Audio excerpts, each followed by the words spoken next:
Papua New Guinea coffee, it's very unique and compared to the world. Papua New Guinea produces only about 1% of the world production, but even though we have small volume, with the climate and fertile volcanic soil, our coffee growing is really unique and special, and we love to give the best Papua New Guinea coffee to the world. And really, really good coffee. They pick only the red cherries, they wash it, they ferment it and process it in running water, clean, and they dry it in the shade, that they bring it out onto the beds in the sun. So they observe all the good practices. In its natural state, it's the best coffee there is. So the kind of coffee that eventually ends up in the cup is clean. The flavors are just unique, so different and exotic.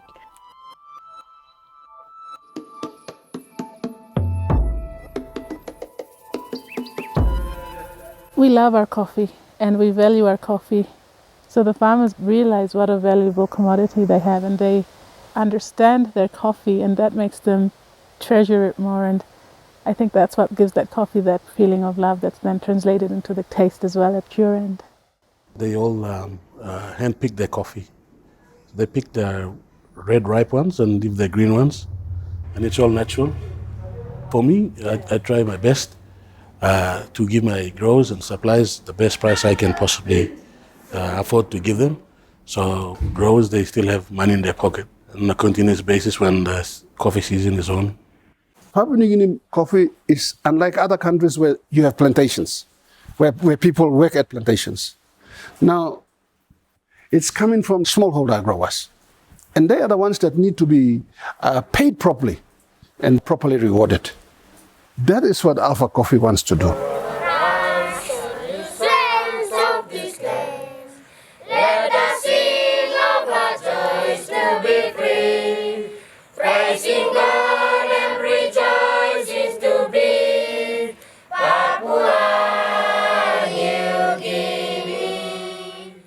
My coffee mill is located on my tribal land. The reason for us doing that is that the majority of my people are still very cut off from basic services. So I go out to their tribes, to the clans, and I buy as much as we can from where they are so that we take away that burden from them and give them the good price that they need as well. And because we're from that place and they know us and we know them, there's that accountability. We can't not be fair with them and live in the same community as them.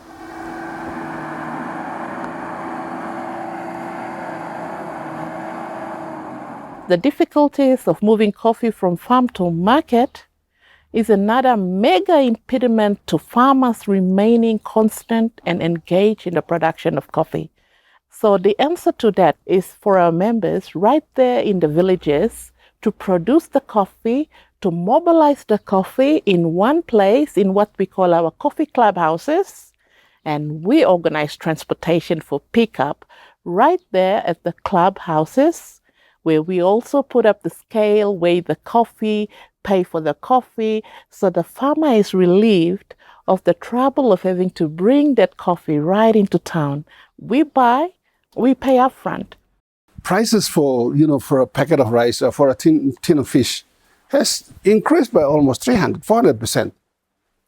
But the coffee prices have remained stagnant. And the only way is for us to now go down the specialty path. ICT has opened the way for us to be able to be recognized by the market.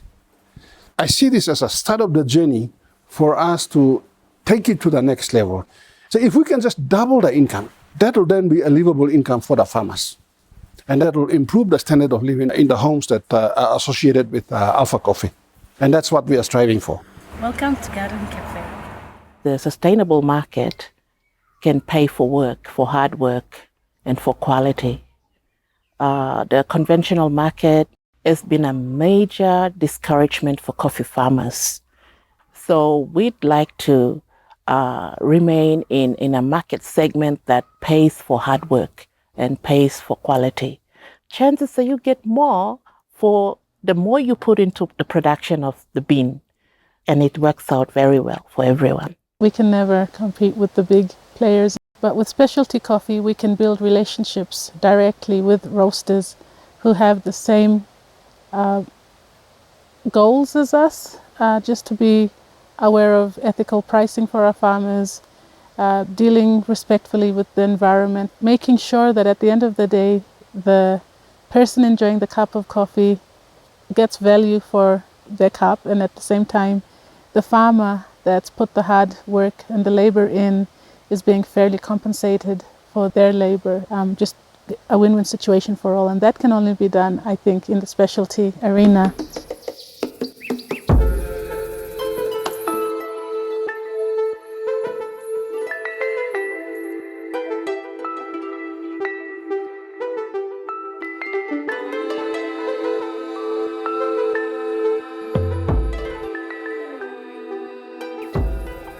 Once we get a beautiful product, it's on the market, we now have to ensure that we are able to sell it. We sell it at a good price, and it's on the market.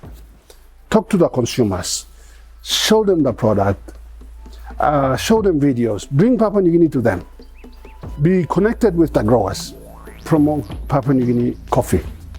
And with promotion, it will ensure that the farmers are rewarded for the hard work and they get a livable income.